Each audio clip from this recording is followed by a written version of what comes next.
જૂનાગઢ કૃષિ યુનિવર્સિટી દ્વારા દરિયાકાંઠાના વિસ્તારના ખેડૂતોને ખેતી માટેના પડકારો રૂપી દરિયાઈ ખારાશ જમીનમાં વધવાથી ખેડૂતોની સમસ્યામાં પણ વધારો થયો છે, જેથી રાજ્યમાં સરકારી, અર્ધસરકારી અને ખાનગી એનજીઓ દ્વારા દરિયાઈ પટ્ટીમાં ખારાશથી બચવા અને જમીન સુધારણા માટે વિવિધ કાર્યક્રમો કરવામાં આવે છે। જૂનાગઢ કૃષિ યુનિવર્સિટી દ્વારા 15 સંસ્થાઓને એક મંચ પર બોલાવીને એક દિવસીય વિચાર વિમર્શ કાર્યક્રમનું આયોજન કરવામાં આવ્યું હતું।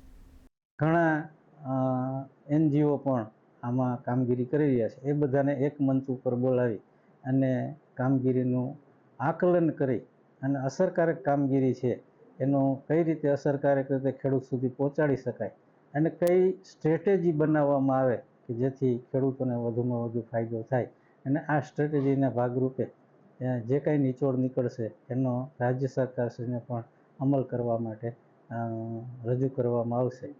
એ ઉદ્દેશથી આજનો આ કાર્યક્રમનું આયોજન રાખવામાં આવે છે। મીઠું પાણી જે છે એ વધુને વધુ ખેતીની અંદર ઉપયોગ થાય અને ખેતીની અંદર વધુમાં વધુ ખારાશ જે છે જમીનની ઓછી થાય તેવા પ્રયત્નો કરવામાં આવે છે, પરંતુ એક જગ્યા ઉપર દરેક વ્યક્તિ, દરેક સંસ્થા જે છે પોતાના અલગ અલગ વિચારો લઈ અને એક એવો નક્કર વિચાર જે છે એ પ્રસ્થાપિત કરે કે જેમને હિસાબે આવનાર ભવિષ્યની અંદર ગુજરાત રાજ્યના દરિયાકાંઠાના વિસ્તારના ખેડૂતો જે છે એ સારી એવી ખેતી કરી શકે અને ખેતીની આવક પણ એની વધી શકે અને દરિયા કિનારાની આજુબાજુમાં દરિયાઈ ખારાશને વધતી અટકાવી શકાય।